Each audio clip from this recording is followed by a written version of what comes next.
आजची ही जी press conference आहे ती दोन महत्त्वाचे गुन्हे होते आणि त्या गुन्ह्यांचा यशस्वी छडा पुणे ग्रामीण पोलिसांनी लावला म्हणून ही प्रेस कॉन्फरन्स आहे। यामध्ये सर्वप्रथम नारायणगाव येथील एक वयोवृद्ध महिला होत्या, त्यांच्याकडे चोरीचा प्रकार हा घडला होता आणि म्हणजे घरफोडी झाली होती आणि घरालगतच्या त्यांच्या पत्र्याच्या शेडमध्ये पण अस्ताव्यस्त अशा सगळ्या वस्तू पडल्या होत्या।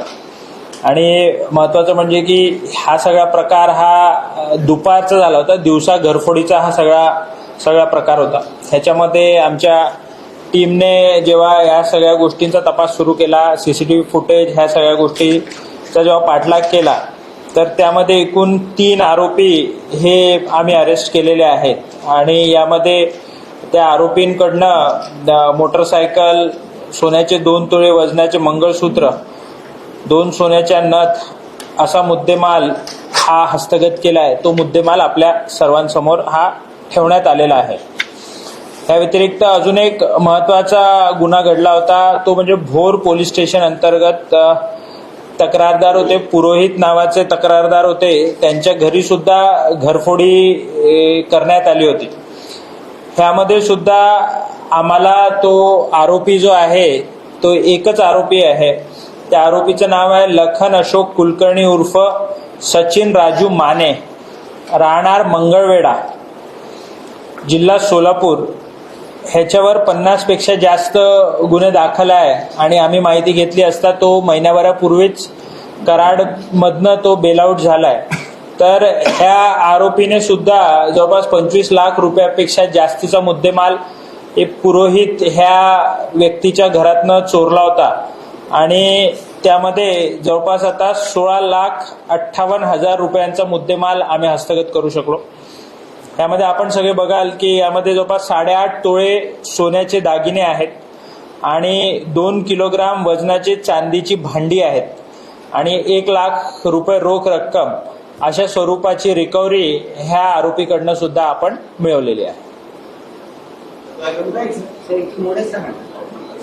जरा मोडस बद्दल जरा सांगा, ह्या आरोपीच्या भोर मधला जो आरोपी आहे त्याच्या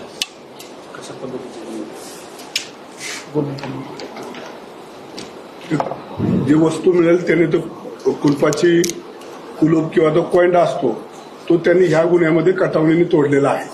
अशाच पद्धतीचे त्यांनी इतर ठिकाणी पण गुन्हे केलेले आहे। सराईत आरोपी आहे गुन्हे करणारा। कर्नाटकमध्ये एका गुन्ह्यात त्याला शिक्षा पण लागलेली आहे। आणि आपण बघाल की याच्यात आम्ही प्रेस नोट मध्ये पण दिलं आहे, त्याच्यावर 50 पेक्षा अधिक गुन्हे आहेत। सो आम्ही इतर युनिट्सला पण याची माहिती घेऊ, त्याचे फिंगरप्रिंट्स घेऊ, इतर कुठे आता अरेस्ट झालाय तर इतर कुठे त्याचे चान्स प्रिंट्स मिळतात का, ते मॅच होतात का आणि इतरही जिल्ह्यातले अजूनही काही गुन्हे डिटेक्ट होत आहेत का, ह्या अनुषंगाने सुद्धा आमचा प्रयत्न सुरू आहे।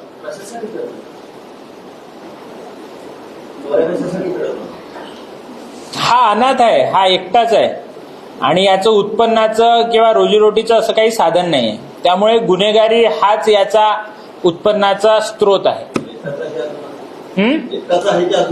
नाही, हा एकटाच आहे आणि हा एकट्याच ह्या घरफोड्या करतो। सर, हा मुद्देमाल गाडीत मुद्देमाल कुणाकडे ठेवला होता का स्वतः तिथे राहत होता? त्याच्या वाहनातून मिळालेला आहे हा। त्याला जेव्हा धरलं तर त्याच्याकडे आपण बघाल, आम्ही प्रेस नोट मध्ये पण दिलाय आणि याच्या माहितीमध्ये पण की तो ह्युंडाई इलेंट्रा नावाची गाडी वापरतो आणि जी प्रीमियम गाडी आहे ती सुद्धा त्यांनी सेकंड हँड विकत घेतलेली आहे आणि ती गाडी वापरून तो ते करतोय। आता हे सुद्धा गोष्ट आम्ही व्हेरीफाय करू की ती खरोखर त्यांनी विकत घेतली आहे की ती गाडी सुद्धा चोरीची आहे म्हणून। तो भोरला कशाला आला होता आणि दुसरं जे अगोदरचे गुन्हे आहेत महाराष्ट्रात काही शिक्षा आहे?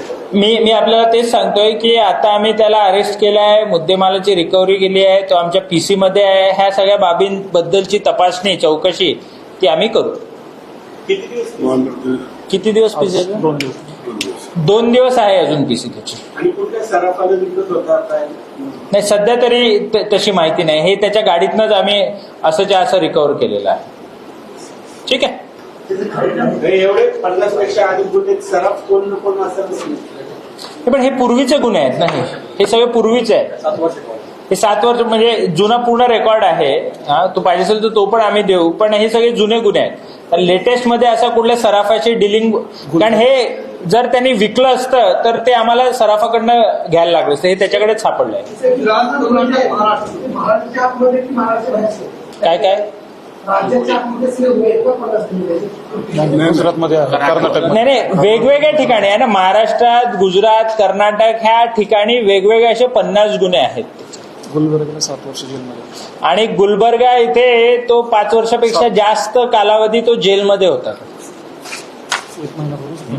आणि 1 महिन्यापूर्वीच तो कराडच्या एका गुन्ह्यामध्ये अरेस्ट होता, तर तिथनं तो सुटलेला आहे. आणि 1 महिन्यातच त्याने ह्या भोरला ही मेजर घरफोडी केली आहे. याला भोर का सुचला साहेब? भोरात का सुचला? महाराष्ट्रात भोर सुचली, लिंक लावली. नाही, आपण बघाल की तो तिकडे सातारा जिल्ह्यात कराड इथे ऑपरेट करत, तो तिकडे टुवर्ड्स पुणे तो कदाचित येत असावा. तर सुरुवातीलाच त्याला भोर दिसलं असेल आणि मग त्याने कदाचित भोरमध्ये केलं असेल.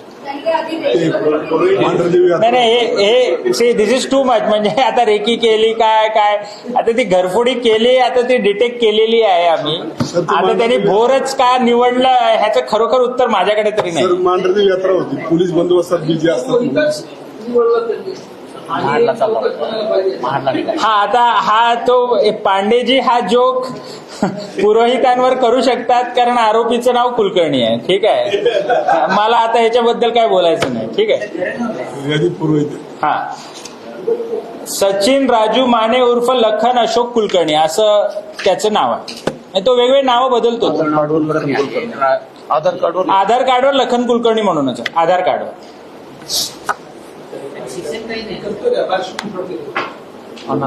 अनाथ आहे तो, फुल टाइम हेच चोऱ्या माऱ्याच, क्रिमिनलच आहे. आणि हे जे आहे सर, दुसरी प्रेस कोड जे आहे बऱ्यापैकी महिलांचा, तर ह्याच्यात 3 आरोपी आहेत. 3 आरोपी शिरोळे आहे, तिवले आहे. यांचा संपर्क कुठे झाला? सांगाव काय म्हणतात ते एकत्रच राहणारे आहेत, मित्रच आहेत, आणि पहिलाच गुन्हा आहे त्यांचा. आता चौकशी करतोय आम्ही की काय फर्स्ट अटेम्प्ट आहे, पहिला अटेम्प्ट आहे तो, आणि तो पण पकडला गेलाय. ओके, फाईट करू आपण. आज इथे प्रामुख्याने 2 गुन्ह्यांची माहिती देण्याकरता आम्ही सगळ्या प्रेसच्या मंडळींना आमंत्रित केलं. ह्यामध्ये नारायणगाव येथे एका वयोवृद्ध महिलेच्या घरी घरफोडी करून तिचे सोन्याचे दागिने चोरण्यात आले होते. ह्यामध्ये हा दिवसा घरफोडीचा प्रकार होता. यामध्ये 3 आरोपी मूळतः अहिल्यानगर जिल्ह्यात राहणारे होते, त्यांनी हा प्रकार केला होता. त्यामध्ये 3 आरोपींना आम्ही अरेस्ट केलेलं आहे. आणि ह्या वयोवृद्ध महिलेकडे जे दागिने यांनी चोरले होते ते सगळे दागिने आम्ही हस्तगत केले. ह्यामध्ये एक स्प्लेंडर मोटरसायकल, सोन्याचे 2 तोळे वजनाचे मंगळसूत्र आणि 2 सोन्याच्या नथ, असा एकूण 1,90,000 रुपयाचा मुद्देमाल हा हस्तगत करण्यात आला. ही दिवसा घरफोडी करणारी टोळी होती आणि त्या भागामध्ये असा प्रकार घडला असल्यामुळे आम्ही हिला जेरबंद केलाय. दुसरी जी माहिती होती जी आपल्या सगळ्यांसोबत शेअर करायची होती ती म्हणजे की भोर ह्या ठिकाणी एका घरी रात्रीच्या सुमारास ही घरफोडी झाली होती. आणि ह्या घरफोडी मध्ये सुद्धा एक लखन अशोक कुलकर्णी नावाचा आरोपी होता आणि त्या आरोपीकडनं सुद्धा मुद्देमाल जप्त केलाय. ही घरफोडी जवळपास 25 लाख रुपयापेक्षा जास्त किमतीचा कॅश आणि मुद्देमाल ह्याच्यात गेला होता. आणि याच्यात जवळपास 20 लाख रुपयाचा जो मुद्देमाल आहे तो आम्ही यामध्ये रिकव्हर केलेला आहे. ह्यामध्ये 8.5 तोळे वजनाचे सोन्याचे दागिने, 2 किलो चांदीची भांडी आणि 1 लाख रुपये रोख रक्कम ही आतापर्यंत हस्तगत करण्यात आलेली आहे. हा लखन कुलकर्णी नावाचा जो आरोपी आहे हा सराईत गुन्हेगार असून याच्यावर महाराष्ट्र, गुजरात आणि कर्नाटक ह्या 3 राज्यांमध्ये गुन्हे दाखल आहेत. आणि हा नुकताच महिन्याभरापूर्वी ह्याच्यातनं जेलमधनं सुटला होता आणि त्यांनी भोरला असा प्रकार केल्यावर आम्ही त्याला अरेस्ट केलेला आहे. टूर्स टूर्स अँड ट्रॅव्हल्स विश्वातील एक विश्वसनीय नाव मँगो हॉलिडेज घेऊन आले आहेत धम्माल फॉरेन टूर्स खास तुमच्यासाठी. एक्झॉटिक युरोप 17 रात्री 18 दिवस, साऊथ आफ्रिकन सफारी 9 रात्री 10 दिवस, नॉर्दर्न लाईट्स 8 रात्री 9 दिवस, दुबई अबुधाबी 5 रात्री 6 दिवस, व्हिएतनाम कंबोडिया 8 रात्री 9 दिवस. तर आजच आपली सीट बुक करा आणि आपल्या फॉरेन टूर्स मेमोरेबल करा. मँगो हॉलिडेज म्हणजेच अविस्मरणीय सहलीचा अनुभव. मँगो हॉलिडेज, चौथा मजला, स्वोजस कॅपिटल अतिथी रेस्टॉरंटच्या वर, लॉ कॉलेज रस्ता, पुणे 4. संपर्क पुणे 83 839 505 किंवा 80 80 81 74 54. मुंबई 83 839 503 किंवा 96 53 18 74 78.